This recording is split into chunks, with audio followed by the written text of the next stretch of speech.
Então, Beth, primeiro, obrigada por vir aqui gravar com a gente esse especial aqui de críticos. Eu é que agradeço, ótimo.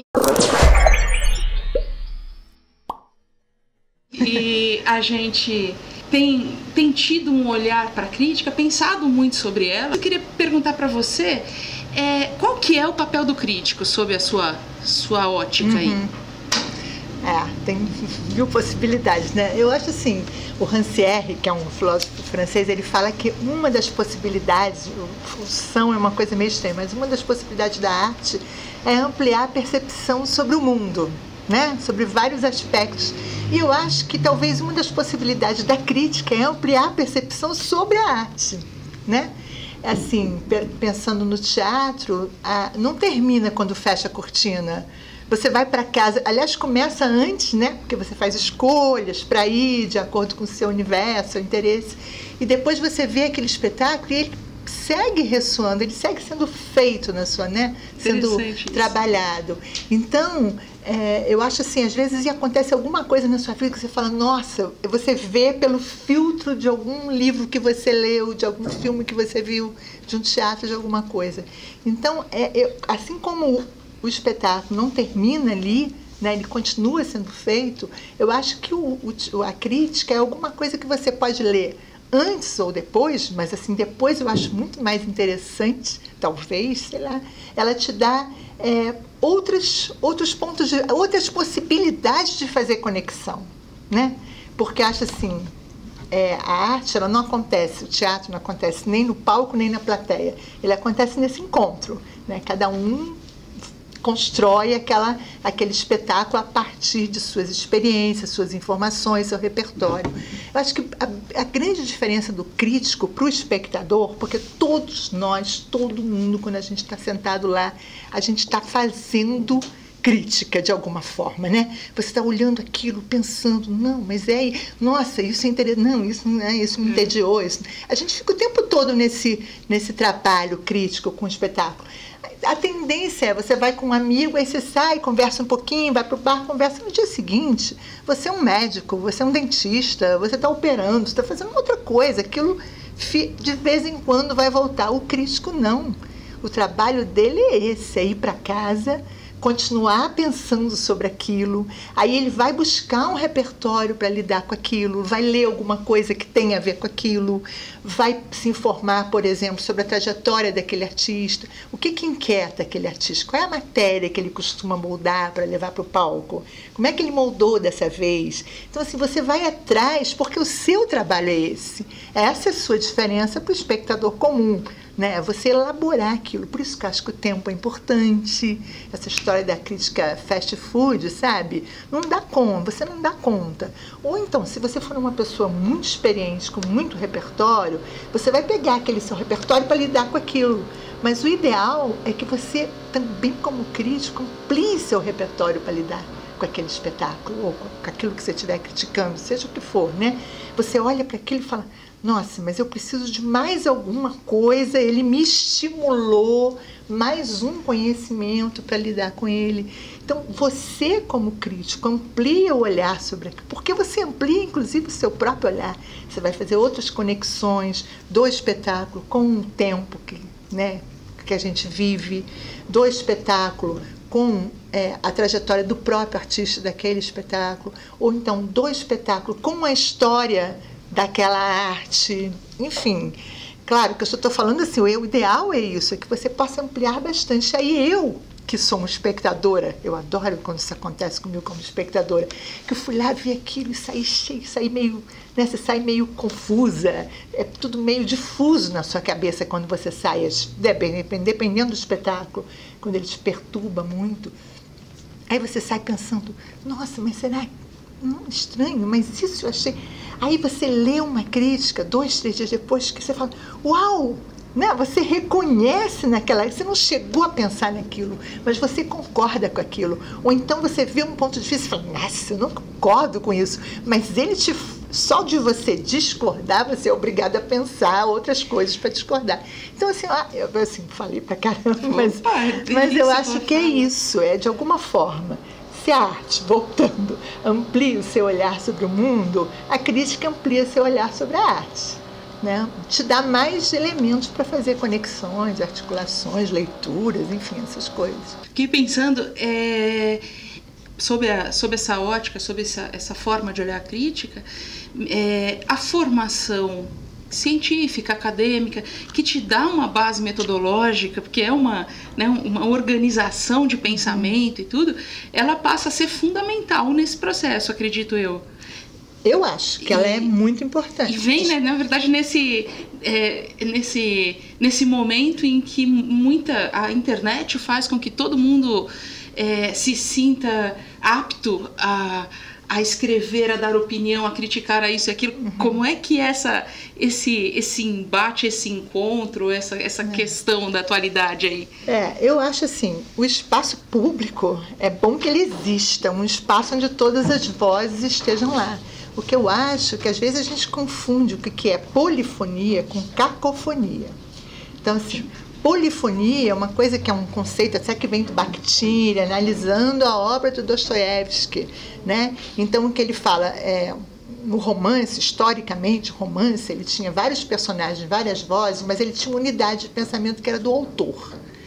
Quando o Bakhtin vai analisar Dostoiévski, parece assim que Dostoiévski é um autor que não sabe escrever bem, porque os personagens dele são contraditórios, muda no meio do caminho e tal. E ele vai ver que Dostoiévski não cria escravos, ele cria pessoas. O Bakhtin diz que os personagens, só vou fazer essa descrição porque acho que é importante para o conceito. Ele diz que os personagens de Dostoiévski, primeiro que eles estão sempre se auto-investigando, se autocriticando. E nessa relação de se autocriticar e pensar o mundo, eles se transformam. Por isso eles não têm uma coerência, porque eles podem se transformar. Fora que eles estão sempre em diálogo com o outro. E o Dostoiévski é alguém, por exemplo, se você pega nos Irmãos Karamazov, você tem um ateu e um monge debatendo. E os argumentos do Alyosha, que é um monge, são tão consistentes, sabe, como os argumentos do ateu. Então, eles debatem, não é que um convença o outro. E você, como leitor, você lendo, não é uma simples opinião. Deus existe, você tem que acreditar porque é fé. Não, sabe? É um argumento para a existência de Deus, embora, né? E um argumento para a não existência de Deus, muito forte. Isso estou falando dos Irmãos Karamazov, mas, enfim, todos os livros de Dostoiévski, você pensar em Crime e Castigo. O que o Bakhtin faz? Ele vai analisar isso. Então, o que ele chama de polifonia, só para a gente voltar aqui, é muito importante que, assim, são vozes plenivalentes. São vozes que têm um mesmo patamar, digamos, de argumentação, de força. O que acontece com o espaço público? Você tem um monte de vozes. Para elas serem plenivalentes, existe uma questão de poder, lógico. Então, se você está na Veja, você tem uma possibilidade de ser mais ouvido, uma força. Mas, mais do que isso, essa plenivalência que a gente busca é justamente de repertório de argumentação, porque não tem um ponto de vista correto sobre a obra de arte. Tem pontos de vista diferentes. E quanto mais pontos de vista diferentes e bem argumentados existirem, melhor. Você abre esse leque de possibilidades, essa percepção sobre o mundo, sobre a arte. Porque do lugar de fala de onde eu venho, que não é só um lugar, mas assim, é todo um repertório que eu adquiro ali, e o outro vem de outro lugar, vão ser pontos de vista diferentes e elementos diferentes vão aparecer na leitura daquela obra. Então, essa polifonia é muito importante. O problema é que, às vezes, tem um monte de voz, mas elas não estão produzindo uma interlocução crítica, elas estão reproduzindo clichês. Então, assim, é aquela história de o espetáculo é impactante, é interessante. Impactante serve para tudo. Uhum. Quando eu falo de espetáculo impactante, significa o quê? Que ele me impactou? É minha subjetividade que interessa? Ele me impactou, mas por quê? Como? Né? Como é que eu destrincho isso? Por quê? Que ele me impactou, é por isso que eu estou aqui escrevendo sobre ele, mas eu vou tentar entender isso. O importante é que quando você me leia, você olha o espetáculo. O objeto que interessa é o espetáculo. Eu, como crítica, estou olhando para ele, aí você, como leitora, olha para ele através do meu olhar e dialoga comigo, mas o que interessa é o objeto, não sou eu. Né? Então, assim, eu acho que a internet é muito boa, ela é muito interessante. A gente está numa passagem. O jornal era uma coisa muito cara, rotativa, né? Se você imaginar a estrutura de um jornal, era uma coisa muito cara. Então, era um espaço mesmo de vozes privilegiadas, dependendo. Uma coisa era a Folha de Quixeramobim, com todo respeito a Quixeramobim, mas outra coisa era o Estadão, a Folha de São Paulo. Então, você tinha essas diferenças. O ideal é que a internet, no começo a gente tinha muito essa... como é que se fala? Um pouco essa ingenuidade, que a internet fosse um espaço democrático de todas as vozes, que a rede era assim. Mas a rede é cheia de nós. E as coisas passam diferentes. Você tem fluxos muito mais fortes do que outros. E a gente já sabe tudo o que está acontecendo. A gente já perdeu essa ingenuidade com a rede. Por outro lado, hoje você realmente pode ser uma voz num blog. Você pode ser, sem ter rotativa, sem ter muito dinheiro. O que vai te diferenciar? E eu espero que seja isso que aconteça ao longo do tempo. O seu repertório, a sua argumentação, não é opinião. Você tem de é minha opinião. Claro, você pode falar o que você quiser, a sua opinião. Eu não estou interessado na sua opinião. Eu estou interessada no seu argumento. Baseado em quê? Sabe? Você argumenta isso sobre aquele espetáculo. Agora, sei lá, também por outro lado... A gente vive num momento, que é isso que você falou, assim, de um desprezo pelo conhecimento, sabe? Como se ele não fosse importante, como se a base científica, né? Como se a ciência não fosse importante, como se, não, sou eu que quero, eu tenho o direito, sabe? Uma coisa assim. E aí você vem também com essa crítica do consumo, que não é exatamente uma crítica no sentido do que a gente pensa que é uma crítica, que é você colocar em crise, você problematizar, não é você fechar o sentido, pelo contrário, você abrir possibilidades de sentido. Então você sai de um espetáculo, mas é isso, você precisa escrever para dizer, é isso que diz o espetáculo, né?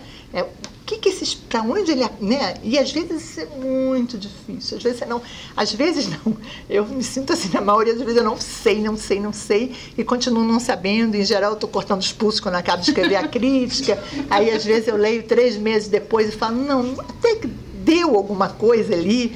Às vezes eu até termino muito satisfeita, eu pego 6 meses depois e falo, gente, como é que eu pude ficar satisfeita com isso? Eu acho horrível, mas enfim, são questões. O crítico está posto em crise exatamente como os artistas, como, né, os leitores, enfim, como todo mundo.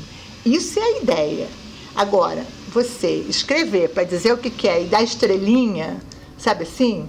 Então vai ver que é bom, não vai ver... Isso é outra coisa. Isso é produto, consumo, ISO 9000, selo de qualidade, sabe? Isso não tem a ver com a interlocução crítica.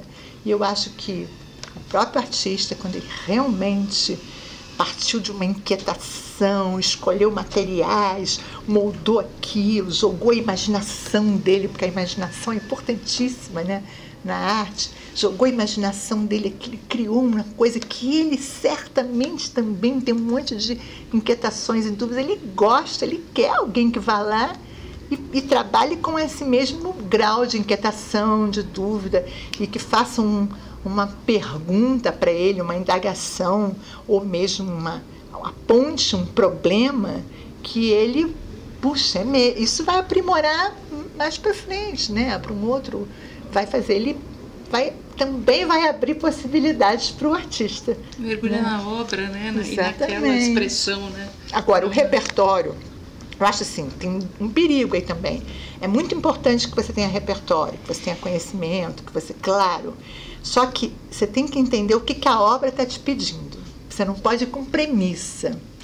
Tem uma pesquisadora, Cecília, da PUC, Cecília Almeida Salles. Ela é da crítica genética.